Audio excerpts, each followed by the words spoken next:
Et bienvenue sur TV78, que vous nous suiviez sur votre téléviseur, votre ordinateur ou votre smartphone, que ce soit en direct ou que ce soit en différé. Nous sommes le 22 mars aujourd'hui, édition spéciale dans le cadre des universités des mairies des Yvelines et des Hauts-de-Seine. Rendez-vous annuel qui pour 2021 se déroulera uniquement en ligne pour les collectivités de l'Ouest parisien. Plusieurs tables rondes sont prévues. Informations sur le site universitédesmairies.fr. À cette occasion, TV78 vous propose donc tout au long de cet après-midi une série d'émissions avec vos élus locaux. Nous débutons par une première séquence en compagnie de Pierre Font. Bonjour. Bonjour. Président de l'association des maires des Yvelines et votre homologue dans les Hauts-de-Seine, Jacques Kozowski. Bienvenue également. Merci. Président donc de cette association pour le 92. Bonjour également à Sophie Primas qui est en ligne avec nous.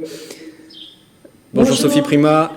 Sénatrice des Yvelines qui interviendra donc en ligne. Vous représentez aujourd'hui le président du Sénat, Gérard Larcher. Pierre Font, pour débuter, important de maintenir ce rendez-vous en ligne, 100% virtuel, mais nécessaire malgré tout. C'est indispensable. Alors moi je préfère le présentiel, comme beaucoup d'élus d'ailleurs, parce qu'on fait passer les choses un peu différemment, mais c'est indispensable de le faire en s'adaptant aux règles sanitaires et bien sûr à cette question de distance, voilà. Jakowski, c'est la première fois véritablement que 78-92 sont pleinement associés pour ces universités. Merci d'abord à Pierre de me recevoir, parce qu'il est chez lui. Puis merci aussi en même temps à vous. Oui, c'est important. Je crois que ça n'engage pas l'avenir. Je suis très prudent. Mais oui, c'est intéressant, bien entendu. Que le 78-92 se rapproche, c'est une bonne chose. Vous travaillez déjà en commun. On peut peut-être aussi commencer par ça, 78-92. Alors, ce qui concerne le 92, oui, puisque le président successif qui était de Devedjian, donc avait déjà commencé à se rapprocher de Bédier. Bédier, tout le monde s'est rencontré. Et puis, il y a quand même, je crois, des actions en commun. Mais moi, je ne suis pas au conseil départemental, donc ça m'est difficile. Pierre, peut-être, pour en parler plus facilement que moi. Mais oui, c'est vrai, c'est déjà des actions qui sont en commune. Oui, il y a des services qui sont partagés, d'ailleurs. Au fur et à mesure, on a essayé de mettre en sorte les moyens et les compétences ensemble. Ça fonctionne plutôt bien. Et puis, c'est vrai qu'il y a pas une unité de territoire, mais en tout cas, il y a une très grande proximité entre les deux territoires. J'étais, la semaine dernière, en train de voir les travaux d'une passerelle à côté des halls pour les vélos. Et je me rappelais, on est hommage à Patrick Devedjian qui avait accepté d'en financer une bonne partie, alors que c'était plutôt d'ailleurs un équipement intéressant pour les Yvelines. Enfin voilà, c'est des actions très concrètes qui sont menées et qui sont menées par nos deux départements. Et vous savez, à l'heure actuelle, avec les difficultés que nous avons dans nos finances, partout, quelles qu'elles soient, je crois qu'on a tout intérêt à être ensemble pour arriver à, en commun, disons, faire des économies. Parce que vous pouvez très bien, disons, maîtriser vos dépenses, mais vous ne maîtrisez pas vos recettes. Donc, c'est vraiment une des solutions. Nous sommes ensemble pour une heure, presque, pour cette ouverture des universités, des mairies du 78 et du 92. Il y a une thématique sur cette première émission. Rendez-vous que nous vous proposons aujourd'hui, c'est l'importance des élus locaux dans cette gestion de crise que nous traversons aujourd'hui. Ce sont les élus locaux qui sont en première ligne. Sophie Primas, sénatrice, quel regard vous portez sur ces élus, ces maires, ces conseillers municipaux qui aujourd'hui sont plus que jamais sollicités depuis plus d'un an maintenant ? Bien, merci beaucoup de m'avoir invité dans ce lancement de l'université des maires des deux départements. Permettez-moi d'abord de saluer les deux présidents. J'allais dire, pardon Jacques, mais d'abord Pierre Font, puisque de notre nouveau président de notre département, mais aussi Jacques, avec qui j'ai eu le plaisir de partager quelques moments à l'Assemblée nationale il y a quelques temps. Évidemment, sur le rôle des élus locaux dans la crise sanitaire, nous comprenons ici, je crois que c'est une magnifique illustration du pouvoir, du devoir et de la nécessité d'avoir des élus de proximité qui sont au plus près des territoires et qui sont à peu près, j'allais dire, avec le préfet et ses services départementaux, les seuls à comprendre la diversité et la réalité des territoires au plus près de nos concitoyens et à les appliquer. Et nous voyons bien qu'à chaque fois qu'on donne la main aux élus de territoire, que ce soit les maires, mais que ce soit aussi, je le répète, les services déconcentrés de l'État, eh bien, nous avons une forme d'efficacité, d'initiative, d'innovation dans l'action, et une forme d'efficience. Et donc, plus que jamais, s'il devait y avoir quelque chose qui illustre la nécessité retrouver une loi de décentralisation puissante, eh bien cette crise aura, comme pour d'autres choses, été vraiment un révélateur, un élément révélateur pour l'ensemble de nos concitoyens. Je pose la même question aux deux présidents de département. Pour les maires que vous représentez, vous avez senti la même chose, c'est qu'aujourd'hui on voit plus que jamais leur importance de ces élus en première ligne. Oui, alors j'allais dire, c'est pas une surprise, parce qu'en fait, à la fois dans le quotidien et encore plus quand nous sommes collectivement confrontés à des situations difficiles, l'échelon municipal est l'échelon essentiel. C'est l'échelon de la connaissance du terrain et des habitants. C'est aussi la capacité d'avoir des relations avec les représentants de l'État, avec également départements et régions. Et puis c'est aussi ce qu'on rend à la population, et la population nous connaît. Quelle que soit la taille de la ville, il y a une relation assez personnelle entre les habitants et les maires. Et puis surtout, on le voit en comparaison avec d'autres structures, en particulier l'État, la chaîne de commandement, si j'emploie un terme militaire, est beaucoup plus courte. Et donc les décisions peuvent être prises beaucoup plus rapidement, et beaucoup plus concrètement. Et tout ça, ce sont des éléments encore plus utiles quand on est en situation de crise ou de pandémie. Jacques Kozowski. Moi, je répondrais la chose suivante. S'il n'y avait pas les élus, comment aujourd'hui serions-nous? Vraiment, il faut regarder. Surtout, comme disait Pierre, dans cette crise aujourd'hui, si vous n'aviez pas les élus pour la vaccination, pour tout ce qui concerne, disons, la santé, ça manquerait. Donc on s'aperçoit vraiment, et la population nous le reconnaît d'ailleurs, puisque depuis que nous sommes élus, on a été élus, je pense, en 95 en même temps, on est toujours reconduits. Ça veut dire qu'on a fait notre travail. Vous n'êtes pas élu si vous ne faites pas votre travail. Surtout que c'est proche. Et si les administrés ne sont pas contents, quand vous êtes dans la rue, ça vous appelez. Par contre, ils ne vont pas appeler le Premier ministre ou le Président de la République. On est très proche. Vous parliez de cette gestion de crise avec les centres de dépistage dans un premier temps, centres de vaccination ensuite et en parallèle, puisque les centres de dépistage aussi sont toujours ouverts. Comment ces élus locaux ont géré tout ça? Je vous propose de faire une petite pause, de regarder ce reportage préparé par la rédaction de TV 78 avec Célia Ngatsongo. Cela fait 2 mois maintenant que 10 premiers centres de vaccination ont vu le jour dans les Yvelines sur décision du préfet du département. Toute l'organisation logistique, matérielle et humaine repose sur les communes et les collectivités territoriales. Même si l'État prend en charge la logistique des doses, ce ne sont plus les préfectures qui gèrent l'organisation des centres de vaccination sur les territoires, comme cela a pu être le cas au moment de la crise H1N1. Il y a aussi le fait qu'il y a une décentralisation. Et donc, c'est aussi à nous de prendre nos responsabilités et d'être là pour organiser. L'État doit davantage se reposer vers ceux qui ont aujourd'hui les ressources matérielles et humaines. Une organisation importante pour les mairies qui doivent gérer les listes d'attente en fonction des doses disponibles. L'agglomération de Versailles-Grand Parc compte 270 000 habitants. 1000 personnes sont sur liste d'attente pour la seule ville de Versailles. Je vous avouerai que tout ça a un peu complexifié les choses, mais parce qu'il y a 2 entrées possibles, donc par l'application, par le site Doctolib, et puis par des listes d'attente qui sont constituées dans les mairies. Autre difficulté pour les communes, trouver du personnel soignant disponible.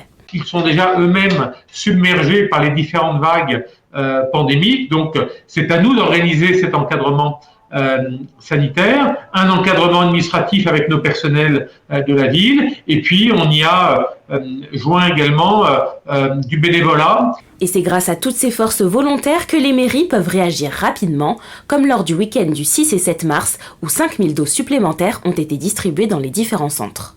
Ça voulait dire qu'en quelques heures, et je dis bien en quelques heures, il fallait prendre la décision d'ouvrir le vélodrome durant le week-end, ce qui n'était pas le cas jusqu'à présent. Mais c'est pas tout de l'ouvrir, ça veut dire qu'il faut des médecins, il faut des infirmières, des infirmiers. 4 nouveaux centres ont ouvert il y a 2 semaines dans les Yvelines, à Saint-Cyr-l'École, Sartrouville, Crépierre et Les Ménules. Voilà pour cette illustration de gestion de crise par ces élus locaux. En ligne toujours avec nous Sophie Primas, sénatrice des Yvelines, les 2 présidents des associations des maires des Yvelines et des Hauts-de-Seine. Et justement, puisque l'on parle de cette gestion de crise sanitaire, est-ce que vous vous sentez accompagné justement par les services de l'État aujourd'hui ? Oui, bien sûr, mais en vous écoutant, je me reprojetais en mars dernier, parce que avant les tests, il y a eu l'épisode des masques. Il y a eu tout en fait. Il a fallu équiper nos services avec des masques. D'ailleurs, remercions Roselyne Bachelot, je sais qu'elle est positive au Covid, là, mais moi je la remercie parce que les premiers masques qu'on a utilisés, c'est ceux qu'elle nous avait fait acheter au moment du H1N1 et qui étaient encore valables, et donc on les a recyclés, etc. Donc on a été tout au long de l'année confrontés à des pénuries. Accompagnés, bien sûr, et la relation avec les services de l'État est une relation qui est excellente, mais on peut s'interroger aussi sur la réduction de présence de l'État sur nos territoires, sur le fait que les préfectures, les ARS, etc., ont relativement peu de moyens aujourd'hui, et que par conséquent, on est dans une situation où les communes, très souvent, ne sont pas laissées seules, mais en tout cas sont de loin en première ligne, même si elles peuvent s'appuyer sur les préfets et les sous-préfets. Mais tout ça, c'est une chaîne, et cette pandémie a montré que cette chaîne est extrêmement fragile. Jacques Kodowski. Vous savez, pour les masques, c'était très simple. À partir du moment où le gouvernement avait dit il faut des masques, tout le monde a dit c'est bien, on va avoir des masques. Et puis on frappait à la porte du maire en disant monsieur le maire, vos masques, est-ce qu'ils arrivent quand? Qu'est-ce qu'on s'était dit? On va regarder dans le territoire, parce qu'on a un territoire POLX de 11 communes. Est-ce que nous pouvons acheter les masques? Et effectivement, financièrement, nous avons pu, on avait commandé 100 000 masques pour la population. Et j'étais ravi parce que s'ils n'avaient pas les masques, c'était les médecins qui n'avaient pas de masques, c'était les infirmières qui n'avaient pas de masques, c'était même les hôpitaux qui n'avaient pas de masques. Et donc on a pu permettre cela. Si on attend de l'État, très honnêtement, on n'a rien. Qui reste dans ses fonctions régaliennes, qui nous laisse faire le reste. Vous parliez tout à l'heure de la facilité des élus de terrain pour travailler, c'est ça. Nous, on sait faire. Sophie Primas, il faut laisser les élus travailler sur le terrain, ceux qui sont plus proches des citoyens, un peu plus? Oui, il faut leur donner de la liberté, il faut leur donner des capacités d'innovation. Vous savez qu'au début de la crise, certaines collectivités faisaient preuve d'innovation, faisaient preuve, j'allais dire, de volontarisme en essayant de commander des masques, de commander des tests, et on avait ordre et contre-ordre qui arrivaient. Moi, ce que je voudrais dire, c'est que effectivement, c'est ce couple préfet, service de l'État déconcentrés, départementaux et maires au plus près de la population qui fonctionne bien. Et moi, je voudrais en particulier dans le département des Yvelines remercier vraiment nos préfets et notre ARS départementale parce qu'on a des liens très très forts avec eux et qu'ils ont servi d'amortisseur entre le mécontentement des élus locaux qui avaient ordre et contre-ordre, le mécontentement de la population et puis une gestion régalienne un peu difficile. Et donc vraiment, on a bien travaillé ensemble. Mais ils font également ce qu'ils peuvent. Moi, je demande à l'État de commander des vaccins, de commander des masques. Le reste, honnêtement, on s'en occupe au niveau départemental avec les élus locaux et les services déconcentrés de l'État. Et c'est ça qui fonctionne. La liberté d'organisation en fonction des situations.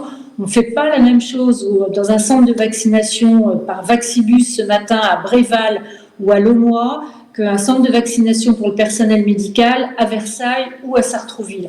Et donc, c'est vraiment cette intelligence territoriale qui doit être traitée par les élus locaux avec de la liberté, de la capacité d'innovation, du bon sens et le soutien de l'État départemental. Alors pour avancer peut-être un petit peu dans cette conversation et cette discussion autour du pouvoir des maires, peut-être projetons-nous un petit peu, en sortant de cette crise, avançons un petit peu et puis parlons de la loi de 4D pour décentralisation, différenciation, déconcentration, décomplexification. Ce projet a été transmis le 18 février dernier pour avis au Conseil d'État. Il devrait être présenté fin mars, début avril en Conseil des ministres, inscrit en première lecture donc au Sénat avant la fin de la session législative. Sophie Primas, à quoi servirait justement cette nouvelle loi? Je crois que dans les D que vous avez exprimés, il y a décomplexification. Voilà. Et on voit les épisodes récents, y compris ce week-end, toute la complexité de l'organisation de l'État. Et je pense qu'en cela, il y a une grande attente, bien sûr, des élus locaux, mais aussi de nos concitoyens. Mais pour parler plus généralement, je crois qu'on est arrivé à un moment où on doit se repositionner sur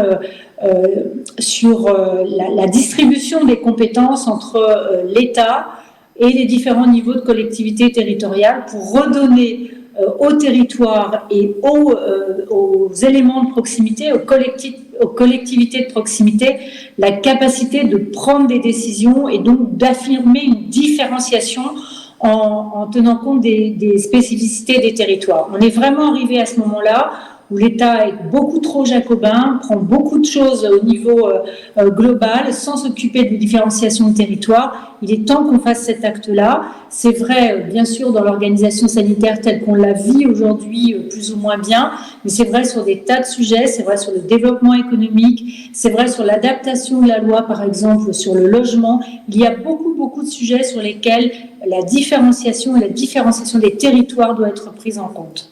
Alors justement, on va demander aux représentants des maires, aux présidents des associations, des maires des Yvelines et des Hauts-de-Seine. On va commencer par les Hauts-de-Seine. Les élus locaux attendent quoi de cette future nouvelle loi de décentralisation ? D'abord, je voudrais dire, tout à l'heure, Sophie a parlé du préfet des Yvelines, je voudrais aussi parler des préfets des Hauts-de-Seine, avec lesquels nous entretenons de bonnes relations et qui ne peut nous donner que ce qu'on veut bien lui donner. Donc ça fonctionne aussi très bien. Tout à l'heure, on parlait justement des élus. Ce qui est important, c'est qu'on prenne des décisions nous-mêmes. Si tout vient de l'État, on n'en sortira pas. Et c'était si vrai que pourquoi on est obligé de passer par l'État pour savoir si nous devions ouvrir nos salles de sport, si on pour les cantines, si on devait regarder pour les jardins publics. Regardez ce qui s'est passé il y a quelque temps.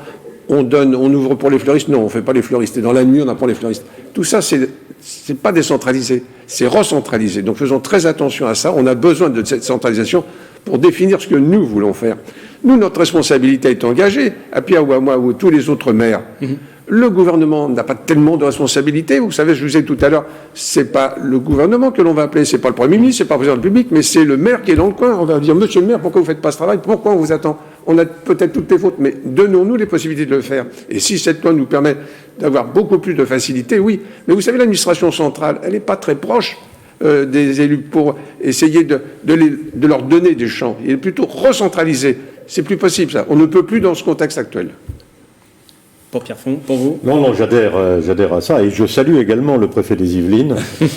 Et j'associe à ces remerciements également l'ARS, parce qu'en fait, l'ARS est critiquée de toutes parts. Et moi, je vois aussi, comme tous les maires, des très grandes difficultés avec peu de moyens qu'a cette administration pour faire face à l'ampleur du sujet. Moi, je dirais dans tous ces dés, moi j'attends beaucoup, mais alors, je mets quelques points d'interrogation. Décomplexification. Alors d'abord, tous les gouvernements précédents ont eu un secrétaire d'État ou un ministre pour lutter pour les simplifications administratives ou contre la complexité. Bon. On ne peut pas dire que jusqu'à présent, ces actions ont été marquées d'un vrai succès. Et on est un pays qui produit énormément de normes, énormément de complexité, pas seulement dans le cadre de la pandémie, mais dans le cadre de l'action quotidienne. Et beaucoup de maires et de citoyens s'en plaignent beaucoup parce que cette complexité n'est pas le gage de l'efficacité, bien au contraire. La deuxième chose, il faut aussi parler des moyens, c'est-à-dire que la décentralisation, c'est aussi confier des pouvoirs nouveaux, confier des fonctions nouvelles. Nous sommes quand même dans un cadre aujourd'hui où les moyens dont disposent les communes se sont réduits. On a été élus tous les deux il y a quelques années. On voit bien que toute une part de la fiscalité, des DGS, enfin on pourrait revenir là-dessus, c'est amoindri. Et donc il faut aussi avoir un certain nombre de moyens pour faire face. Et puis on voit décentralisation, il y a aussi la déconcentration, et c'est avoir un État au niveau local qui fonctionne. On parle des préfectures, on parle des administrations. Là aussi, on a besoin de gens dans les départements, dans les régions, en nombre suffisant, suffisamment équipés, pour pouvoir travailler. Sinon, progressivement, il y a quelque chose qui ne fonctionne plus, et on le voit aujourd'hui. Et aujourd'hui, vous vous sentez coincé sur certains sujets, que ce soit l'urbanisme, les transports, alors pas uniquement pendant le cadre de la pandémie, mais plus globalement. Cette nouvelle loi va permettre d'avoir les coudées un peu plus larges. Moi, je l'espère. De s'adapter à la réalité du terrain aussi. Non, mais voilà. je l'espère. Et c'est vrai que nos territoires sont très différents les uns des autres. Même un département d'Île-de-France comme les Yvelines, il y a à la fois des zones rurales, il y a des zones urbaines, des zones plutôt aisées, des zones plutôt pauvres. Enfin, on a de tout. Et donc, il faut savoir s'adapter sur les territoires. Après, sur les moyens, oui, depuis des années, on a vu fondre les dotations globales. Une partie de la fiscalité n'est plus dans le choix que peut faire un conseil municipal, puisque c'est des mécanismes de remboursement. Donc, on est un peu affaibli à ce niveau, et voilà, il faut aussi avoir les moyens de faire. Jacques Kodowski. Je crois qu'il faut toujours, je reviens, s'appuyer sur les maires. Je pense que c'est eux qui savent exactement ce qu'ils ont besoin. Je vous rappellerai qu'un maire est obligé d'avoir un budget en équilibre. L'État n'est pas obligé d'avoir un budget en équilibre. C'est la difficulté. S'il était obligé d'avoir un budget en équilibre, je me souviens, quand j'ai fait 20 ans de députation, on avait toujours demandé un petit peu de trouver des... Ça paraît très compliqué. Nous, on est obligé de faire ça. Donc, on a besoin de moyens. Et je te disais tout à l'heure, notre responsabilité, elle est toujours engagée. Donc, c'est vrai qu'on a besoin d'avoir un peu plus de liberté, et surtout de liberté financière. Car aujourd'hui, avec ce qui se passe, nous, on ne peut pas emprunter 150, 200, 300 milliards. Pas possible. On est obligé de faire très attention, parce qu'après, il faut rembourser. Et nous, c'est pas sur 15 ans ou 20 ans. Donc c'est ça la difficulté. Nous n'avons pas assez de possibilités de faire ce que nous souhaitons, parce qu'on est contrôlé tous les 6 ans, nous. Vous savez, si ça ne fonctionne pas, on vous dit au revoir, monsieur le maire, et puis on prend quelqu'un d'autre. Donc faisons très attention. Sophie Primas, sur cette future loi qui sera discutée donc, au Sénat avant la fin de la session législative, vous avez déjà des clauses sur lesquelles vous ne transigerez pas, des points précis sur lesquels que vous voulez voir apparaître ? Écoutez, on va laisser sortir le projet de loi du Conseil d'État pour d'abord essayer de regarder dans le détail. Moi, vous savez, j'ai quelques sujets de prédilection, et en particulier, excusez-moi, sur le logement, où là aussi, on a beaucoup de demandes des territoires pour avoir une vraie politique de décentralisation, où en fait, à la fois sur la construction, à la fois sur l'application de la loi SRU, à la fois sur les attributions de logements, on souhaite revenir à des dispositions qui soient des dispositions plus proches du territoire. Donc moi, je serais extrêmement attentive à ces informations-là. Je voudrais juste revenir sur quelques instants sur ce que disait Pierre Font. Évidemment, la décentralisation ne va qu'avec une déconcentration qui soit plus importante, car il ne s'agit pas de faire plusieurs France avec des vitesses d'avancement différentes et des politiques publiques. Et la déconcentration, c'est quand même la garantie que les politiques publiques sont appliquées, que l'esprit des politiques publiques soit appliqué partout en France, mais que l'exécution de ces politiques publiques soit adaptée au territoire, et ça, c'est le rôle des élus. Et c'est vraiment ce lien-là qu'il faut bien choyer, et donc il n'y a pas de décentralisation sans déconcentration. C'est vraiment ce couple-là sur lequel il faut qu'on soit très attentif, et c'est probablement là-dessus que le Sénat aura un œil très aiguisé. Nous allons poursuivre la conversation avec vous et en plateau avec les deux présidents des associations des maires Yvelines et Hauts-de-Seine. Juste après cette intervention de Pierre Bédier, président du département des Yvelines, il ne pouvait pas être physiquement avec nous. Écoutez-le. Bonne université pour tous nos maires yvelinois et nos maires des Hauts-de-Seine, puisqu'ils seront ensemble mais pas en présentiel. Covid oblige, hélas. En tous les cas, que les uns et les autres soient bien convaincus que le département des Yvelines considère que la relation entre l'institution départementale et les communes est absolument essentielle à la stabilité de notre pays et absolument essentielle à la satisfaction des besoins de nos concitoyens.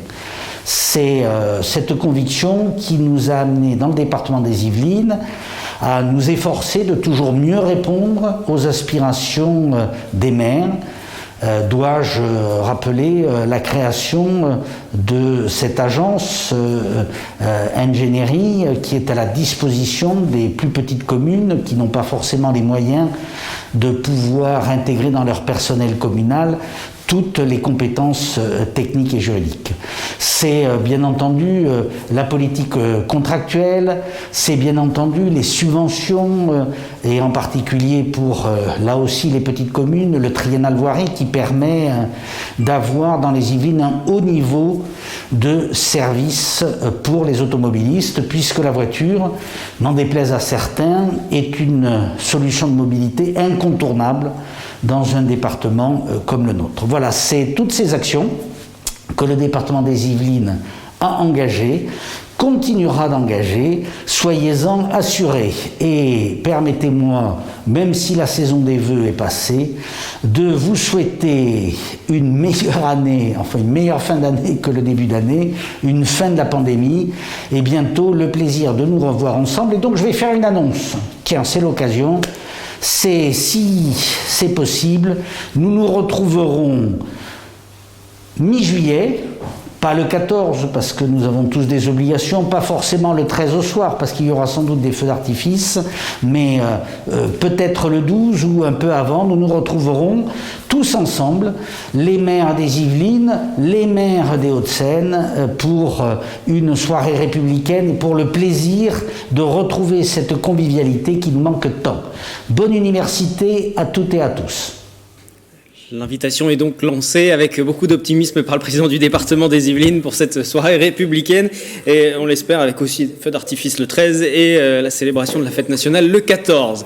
En attendant, nous poursuivons cette ouverture des universités des mairies 78-92, donc ouverture aujourd'hui si vous nous rejoignez sur TV 78 avec cette émission et puis il y en aura d'autres tout au long de l'après-midi à suivre en direct ou en replay sur notre site internet et puis dès demain et là le programme sera retrouvé sur le site de l'université des mairies, universitédesmairies.fr pour avoir le détail de la programmation à partir de mardi et tous les séminaires qui sont proposés pour les collectivités de l'Ouest parisien. On a entendu Pierre Bédier, parlons du travail avec le département justement. Comment se passe ce travail, ce couple maire-département ? C'est un couple historique. C'est-à-dire que l'organisation administrative française a été conçue comme ça, depuis la Révolution française. C'est-à-dire qu'il y a des communes qui sont l'autorité territoriale la plus ancienne, et puis au moment de la création des départements, s'est instauré ce couple, qui est un couple fort, des communes avec les départements. Et rappelez-vous, chaque fois qu'il y a eu des réflexions sur des réformes, sur la suppression du département, son adaptation, etc., on est toujours revenu, en fait, sur la nécessité de fonctionnement de ce couple. Alors, bien évidemment, il y a d'autres aussi relations. Il y a la relation avec la région, qui est essentielle également. La région est souvent un peu plus lointaine, et le mode électoral n'est pas le même. Alors, on rentre un peu dans de la cuisine électorale, mais c'est ça aussi, c'est-à-dire que le département, les élus départementaux sont des élus qui sont élus dans le cadre d'une circonscription territoriale qui s'appelle le canton. Et donc, ils ont naturellement une relation avec les maires, puisque c'est cette élection de territoire avec une personne avant et 2 personnes aujourd'hui, mais c'est comme ça que ça fonctionne. Et donc, il y a ce lien régulier qui va au-delà des routes, des collèges, de l'action sociale qui sont les compétences départementales, mais qui vont aussi sur la solidarité au sein des territoires, entre les territoires les plus modestes, les plus aisés, etc. Et ça, c'est le département qui en grande partie l'organise. Et pour les Yvelines, ça fonctionne plutôt bien ? Très bien. Ça fonctionne très bien et depuis toujours, avec des objectifs partagés, qui est à la fois un objectif d'économie de l'argent public et d'efficacité aussi de la dépense pour permettre un développement harmonieux du territoire. Avant de vous poser la question du côté des Hauts-de-Seine, je vous propose d'écouter le président des Hauts-de-Seine, à présent, Georges Siffredi, également qui ne pouvait pas être avec nous en plateau ni par visio, mais il a enregistré une petite vidéo. Mesdames et messieurs les maires, mes chers collègues, bonjour à vous tous. Le thème donc aujourd'hui est de répondre à la question qui nous est posée, qui est la réponse que nous avons amenée les uns et les autres ensemble à la crise économique et surtout sanitaire que nous avons eu à subir et que nous subissons encore depuis maintenant un peu plus d'1 an. Les premières décisions que nous avons prises dans notre département, dès que le premier confinement est apparu, ça a été de dépister immédiatement les EHPAD, les résidences autonomie, et également les personnels qui étaient attachés à la fois aux EHPAD et les SAD, puisque ça nous paraissait important, mais nous avons également acquis de façon massive un grand nombre, plusieurs millions de masques pour pouvoir distribuer également aux populations à travers vous, les maires, les communes, puisque c'est vous qui, après, avez été le lien entre le département et nos concitoyens. Et puis, pour pas que nos jeunes qui étaient confinés, puisque tout était fermé, puissent être trop séparés du milieu scolaire, nous avons également, et là, ensemble, grâce au numérique, acheté et mis à disposition un certain nombre de tablettes pour que l'ensemble des collégiens, en particulier dans les quartiers les plus sensibles, en difficulté, puissent bénéficier donc de ces instruments pour pouvoir continuer à avoir un lien avec le collège et étudier. Puis après, très vite, il y a apparu des difficultés pour des populations qui avaient peu de ressources, pour petites entreprises, nos commerçants. Donc là, immédiatement aussi, rapidement, nous avons agi pour apporter une aide directe aux petits commerces et aux petites entreprises. C'est 30 millions d'euros que nous avons débloqués, votés dans notre département pour les aider, et également donc auprès des communes qui elles-mêmes devaient faire face à un certain nombre de problèmes. Là, nous leur avons apporté une aide équivalente à 10 euros par habitant, ce qui représentait pour l'ensemble du département 16 millions et demi d'euros. Nos populations également qui étaient parfois et bien souvent en difficulté, toutes les personnes qui étaient à la prime d'activité, nous avons là aussi décidé de leur octroyer, selon la situation familiale, entre 150 euros et 400 euros par foyer, qui là aussi ça représentait une somme globale de 18 millions d'euros. Au global, nous en sommes aujourd'hui, et c'est pas terminé puisque la crise sanitaire, la crise sociale continue, nous en sommes pour notre département à 120 millions d'euros, donc globalement de dépenses. Mais je vous avais donné les grandes lignes, je ne vais pas tout détailler parce que ça serait bien long. L'essentiel de tout cela, c'est quoi? Et en conclusion, c'est qu'en réalité, nous avons démontré une fois encore, nos départements, et vous qui êtes maire, qui est au plus proche, et on le voit bien encore maintenant avec les centres de vaccination, eh bien que nous sommes vraiment les collectivités de proximité qui pouvons nous adapter très vite, prendre les bonnes mesures et en même temps avoir les moyens qui soient en personnel, qui soient en réactivité, mais qui soient même financiers pour répondre aux problématiques de terrain. Et donc, s'il fallait encore prouver que les communes et les départements doivent exister parce que, une fois encore, c'est eux qui répondent aux problématiques de proximité, eh bien, la démonstration en est faite. Je suis désolé de ne pas pouvoir être en votre compagnie, mais ça fait partie des problématiques de cette crise sanitaire, mais je vous souhaite de bons débats et j'espère pouvoir vous retrouver très rapidement et que nous puissions réellement échanger, débattre, discuter ensemble différemment que ce que je viens de faire à l'instant. Nous avons parlé du travail département-maire dans les Yvelines, parlons de la même chose mais du côté des Hauts-de-Seine à présent. Alors dans les Hauts-de-Seine, bien entendu, ça fonctionne aussi. Et d'ailleurs, quand à un moment, le gouvernement ou les hommes politiques ont souhaité à un moment supprimer, enfin certains supprimer les départements, ben, ça nous a permis de se rapprocher du 78 et du 78 du 92. Sinon, ça aurait été quand même beaucoup plus difficile. Et on s'est aperçu quoi? On s'est aperçu que les départements apportaient quelque chose et aidaient. Alors il y a un moment aussi, je me souviens à l'Assemblée nationale, et ça avait été voté, d'ailleurs c'était le département et la région, de faire un conseiller territorial. Ça aussi, ça avait été envisagé. Et puis bon, le gouvernement a changé, de la droite s'est passé à gauche et ça a été arrêté. Et alors il y avait une question là, je ne sais pas pourquoi, c'était peut-être pour réduire le nombre toujours, parce que vous savez, la population s'imagine toujours que les députés, que les maires, que les conseillers départementaux, les conseillers régionaux, ça gagne beaucoup d'argent. Parce que c'est ça, il ne faut pas se voiler la face. En réalité, c'était pour essayer de faire des économies, le résultat, c'est pas ça. Le résultat, c'était qu'est-ce qui était plus fort pour s'en sortir. Et bien, s'en sortir, c'était les départements. Laisser les départements comme ils sont. Et je pense que dans le 92, qui est un département un petit peu différent des autres, c'est pour ça, je ne vais pas trop en parler, parce qu'on est assez jalousés, si vous voulez. Ben, c'est vrai, parce qu'on a quand même un centre européen des affaires qui est là, donc qui est la défense, et qui amène beaucoup. C'est bien entendu, il ne faut pas se voiler à la face, par rapport au 78. Et puis, on a une densité beaucoup plus importante, si vous voulez, que dans le 78. Mais justement, c'est ce qui est complémentaire. C'est pour ça que les deux présidents se sont rapprochés. Je pense que ça continuera. Et je pense que c'est vrai, nous, dans les collectivités locales, si le département n'était pas là, on aurait beaucoup de difficultés. Il nous aide beaucoup et je crois que c'est intéressant pour nous. Et nous verrons effectivement si ces deux départements sont amenés à travailler encore plus ensemble par la suite. Déjà parce qu'il y aura aussi des élections, normalement, qui devraient se tenir normalement au mois de juin. Élections départementales et régionales aussi. Mais ce sera sans doute l'un des points de programme des différents candidats. Et ce sera l'occasion d'échanger plus largement sur cette thématique-là. Nous parlions tout à l'heure du pouvoir des maires avec une réforme à venir, cette loi décentralisation. Il y a aussi une autre situation qui pourrait être amenée à évoluer grâce à un renforcement de la loi. C'est la question des pouvoirs des maires en matière de sécurité avec la loi loi sécurité globale? Est-ce qu'il y aura des adaptations ou pas pour les maires au quotidien? Ils sont souvent démunis face à la montée de la violence, parfois même des plus jeunes. Sophie Primas, je me tourne vers vous en tant que sénatrice. Il y a des améliorations, des choses qui vont pouvoir arriver pour les maires dans la gestion des difficultés de sécurité?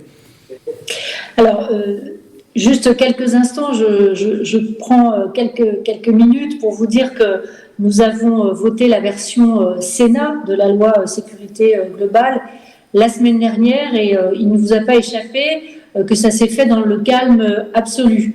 Le premier jour où nous avons voté cette loi qui avait été très très discutée et un peu avec quelques violences à l'Assemblée nationale, le Sénat a joué son rôle d'apaisement par rapport à l'équilibre qui était challengé dans cette loi et son fameux article 24 entre la protection de nos forces de l'ordre et les libertés individuelles et les libertés d'informer. Cette loi a été votée la semaine dernière dans la sérénité du Sénat et nous avons essayé justement de trouver cet équilibre entre liberté individuelle et protection. Pour ce qui est des pouvoirs des maires en particulier, nous avons beaucoup travaillé sur le titre 1 qui était le premier chapitre qui prévoit des extensions en fait des prérogatives judiciaires des agents de police municipale. Donc là aussi, nous avons agréé cette expérimentation. Cette expérimentation, nous souhaitons qu'elle soit menée dans les communes à partir du moment où il y a 15 policiers municipaux au moins. C'est une expérimentation que nous souhaitons mener sur 5 ans et où on élargit en fait les possibilités et les pouvoirs des policiers municipaux. Mais on le fait, nous avons rajouté au Sénat l'obligation également de formation. Donc, tout est une question d'équilibre. Si on demande plus aux policiers municipaux, eh bien, il faut leur apporter également plus de formation, plus de liens, plus de moyens localement pour pouvoir agir plus efficacement. Voilà, je vais vous donner peut-être un exemple bien particulier, mais je pense que ça parlera aux maires qui peuvent nous écouter. Nous souhaitons leur donner plus de pouvoir, notamment pour constater les infractions liées à l'occupation illicite des terrains publics. Notamment, c'est les problématiques lorsque nous avons des arrivées nombreuses et importantes de gens du voyage, ou des délits, par exemple, de rodéo motorisés qui font florès dans nos quartiers et dans nos villes. Voilà des expérimentations qui sont pour nous extrêmement importantes à mener au niveau local. La loi sécurité globale va changer les choses, vous pensez? Il le faut parce que le thème de la sécurité est un thème qui est de plus en plus fort. Moi je suis souvent surpris quand on fait des réunions avec les maires, parfois dans des territoires qui n'étaient pas connus pour rencontrer des problèmes de sécurité, que cette thématique-là est devenue la première.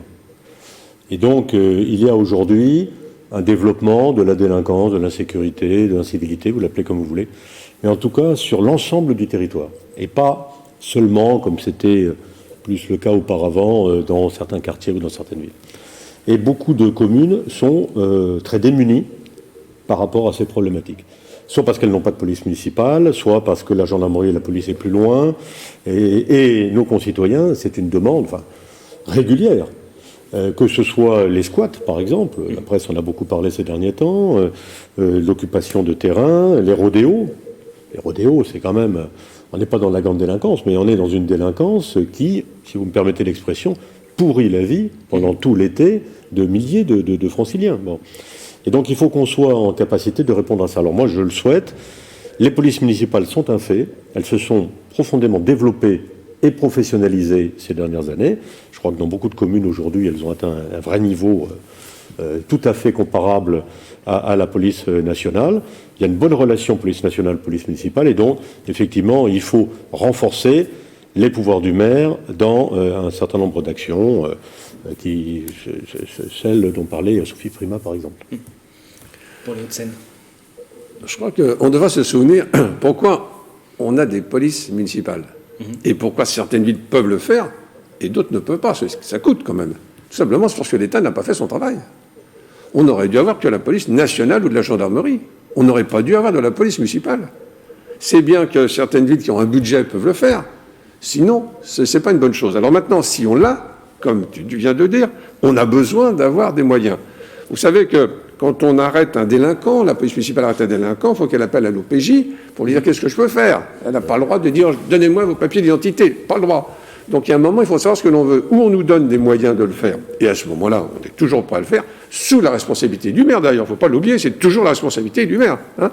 Ou alors on nous dit, on ne voit pas. Donc cette loi, elle a tout intérêt à le faire, et Sophie vient de dire quelque chose, on doit avoir des moyens.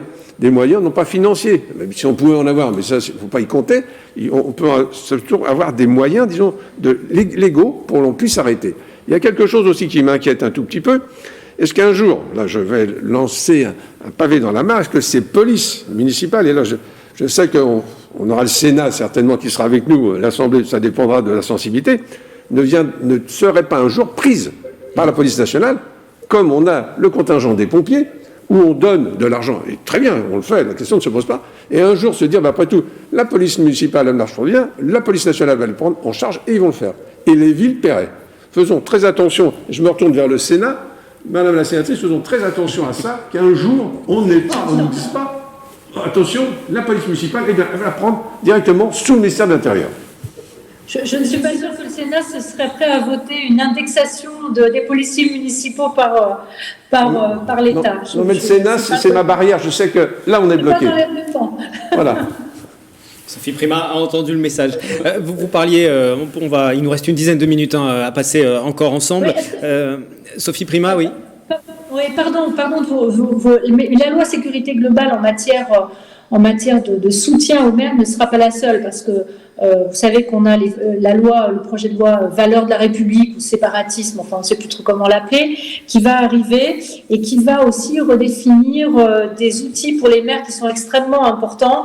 Il y a aujourd'hui des maires qui sont dans des difficultés, notamment parce qu'on leur demande beaucoup de choses, des créneaux de piscine, on leur demande des régimes particuliers dans les cantines. Et donc, en réaffirmant les valeurs de la République dans ce futur projet de loi qui va arriver la semaine prochaine au Sénat, il y a aussi une redéfinition, j'allais dire, des principes républicains qui pourront être très très utiles aux maires pour avoir vraiment la ligne qu'ils souhaitent, la ligne politique républicaine qu'ils peuvent tenir dans l'exécution de leur mission municipale. Il nous reste une dizaine de minutes à passer ensemble. Nous allons écouter à présent la présidente de la région Île-de-France, Valérie Pécresse, qui elle aussi a tenu à intervenir pour cette émission qui marque l'ouverture des universités des mairies 78-92.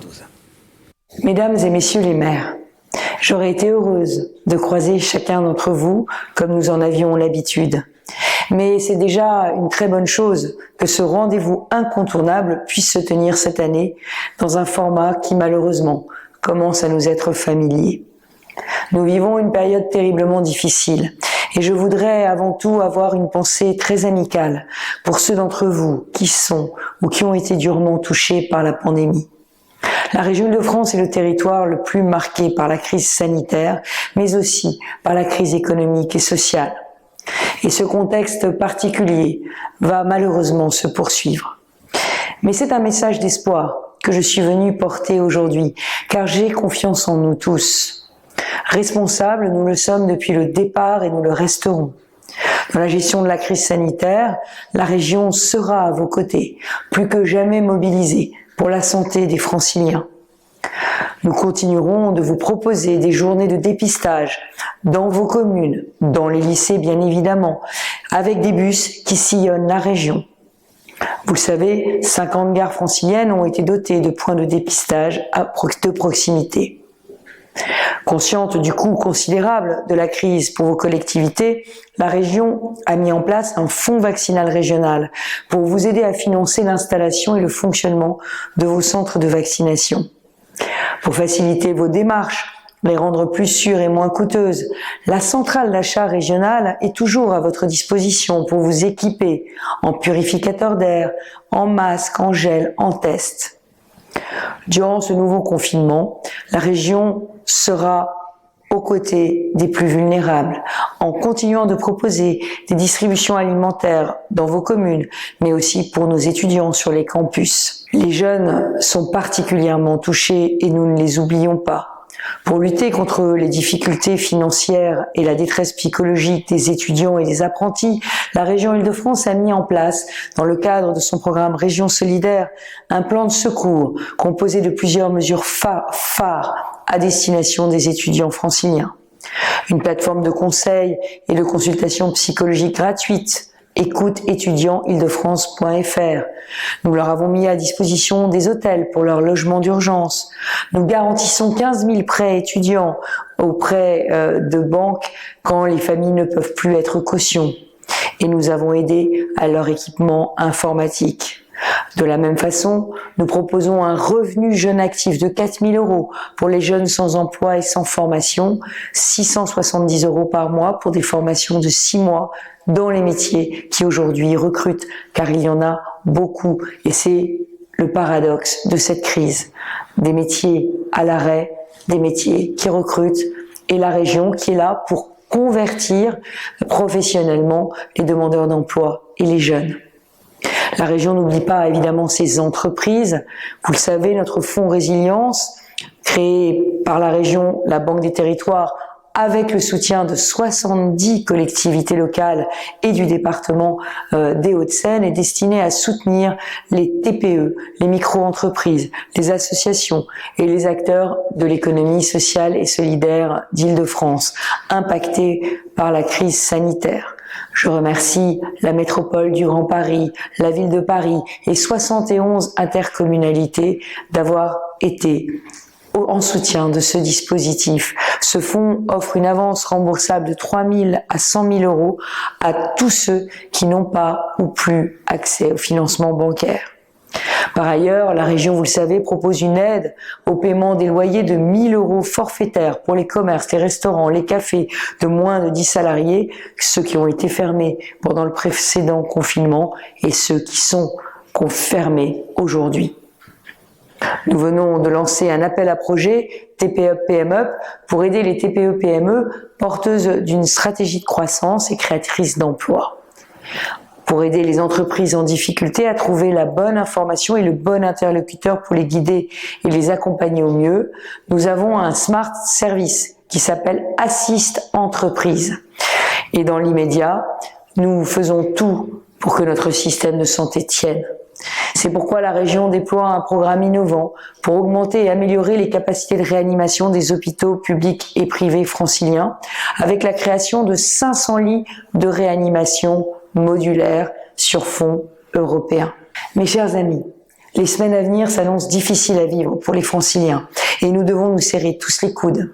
Mais je crois aussi en notre extraordinaire potentiel et dans votre dynamisme pour que la crise que nous traversons débouche sur une croissance retrouvée et sur une nouvelle qualité de vie, avec la transition écologique, avec un plan de relance qui est inédit là aussi par son ampleur dans le pays. Un plan de relance de 13 milliards 800 millions d'euros que nous allons mener la main dans la main avec l'État et évidemment avec les maires, car vous serez les porteurs de projets de ce plan de relance et je viendrai vous proposer et vous présenter toutes les actions du plan de relance très bientôt dans le cadre de nos réunions Zoom habituelles pour que vous sachiez comment actionner les différents dispositifs de ce plan de relance de 13 milliards 800 millions d'euros que nous mettrons en œuvre avec l'État pour nous relever plus fort.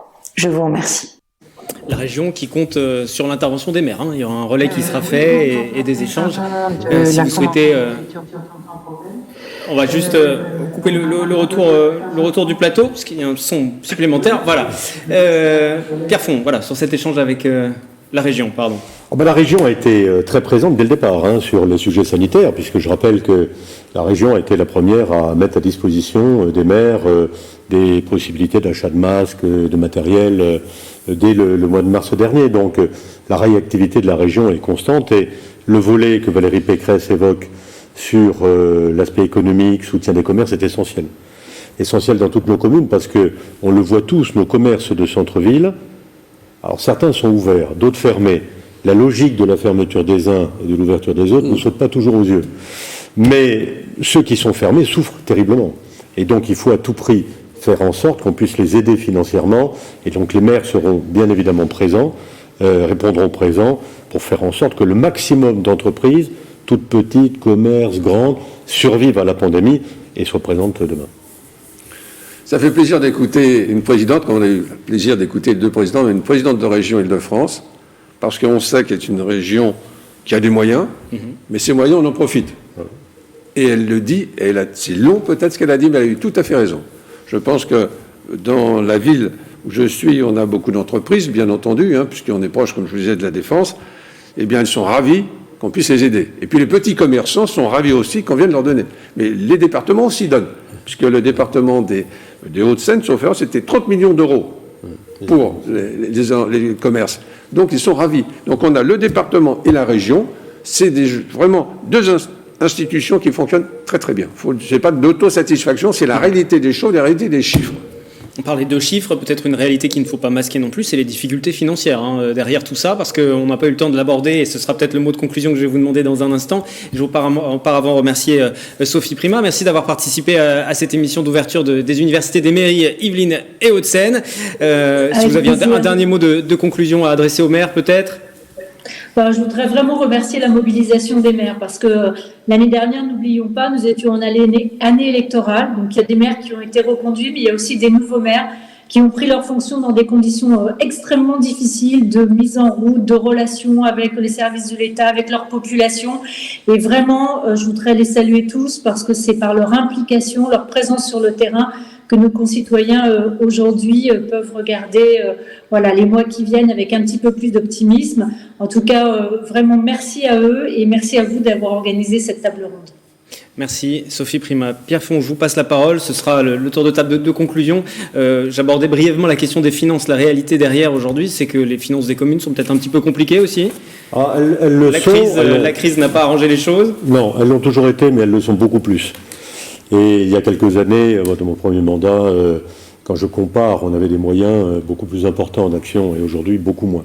Et les nouveaux maires sont encore plus confrontés à la fois au grand écart entre des demandes croissantes de leurs concitoyens, justifiées, légitimes, et puis de l'autre côté des moyens qui se raréfient. Il faut laisser les maires en capacité de faire et d'agir. Vous savez, la France, c'est avant tout ces 36 000 communes, ces milliers de conseillers municipaux qui travaillent au bien commun et qui rendent un service inouï à la fois aux Français et à la France tout court. Et donc il faut vraiment faire en sorte que ces moyens soient au rendez-vous, qu'on puisse travailler, qu'on ne perde pas toute son énergie dans des dossiers complexes, etc. et qu'on puisse renforcer l'action au niveau communal. Jacques Kozowski. Moi j'ai des inquiétudes de nous laisser travailler. Je vous ai dit tout à l'heure, il y a une chose que nous savons faire, c'est maîtriser nos dépenses. Une chose que nous ne savons pas faire, c'est nos recettes. Donc il va falloir qu'on fasse le maximum, parce que la population, elle veut toujours avoir le même niveau de vie. Elle ne comprend pas que vous n'ayez pas le financement. Pour elle, quand elle a des difficultés, il faut que le maire soit là. Et je pense que l'État, qui transfère des charges, au début c'est très bien, c'est 0 centime, et puis demain, c'est j'oublie, je ne fais plus. Et c'est ça la difficulté. Je crois que si les collectivités locales, financièrement, ne peuvent pas subvenir à leurs besoins, c'est une catastrophe pour la France. Ce n'est pas spécialement. Comme je vous ai dit tout à l'heure, l'État peut toujours emprunter. Nous, on peut toujours emprunter, mais il faut rembourser, et puis à un moment, il faut un budget en équilibre. Rappelons ça, toujours un budget en équilibre, ce que l'État ne fait pas. Et nous, je sais, dans nos villes, et je ne vais pas me plaindre tôt, parce que ce n'est pas une ville trop malheureuse, je le dis, mais quand vous n'êtes pas trop malheureux, c'est parce que vous donnez beaucoup aussi. Quand on dit vous dépensez, oui, on dépense parce qu'on a des besoins. Et on s'aperçoit que la population dans nos villes est de plus en plus, disons, en difficulté. Et donc, il faut qu'on réponde présent. Les commerçants aussi sont en difficulté. Il faut répondre présent. Il y a des commerçants, vous savez, qui sont vraiment aujourd'hui dans des situations très difficiles. Et c'est pour ça que, et je terminerai là-dedans, on a besoin de psychologues pour aider.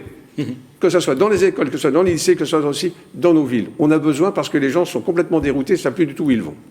Merci à tous les deux d'être venus sur ce plateau et pour évoquer les différentes questions, les différents sujets qui préoccupent les maires. C'était l'ouverture de ces universités des mairies 78-92. Si vous nous suivez en direct dans un instant sur TV 78, Patrice Kermouz évoquera avec ses invités la question de la gestion des communes rurales et des communes urbaines avec plusieurs intervenants, maire de Manille-Hameau ou encore de Meudon. De mon côté, je vous retrouve dans un peu plus d'une demi-heure, vers 15h, pour parler de sécurité. Bon après-midi sur TV 78.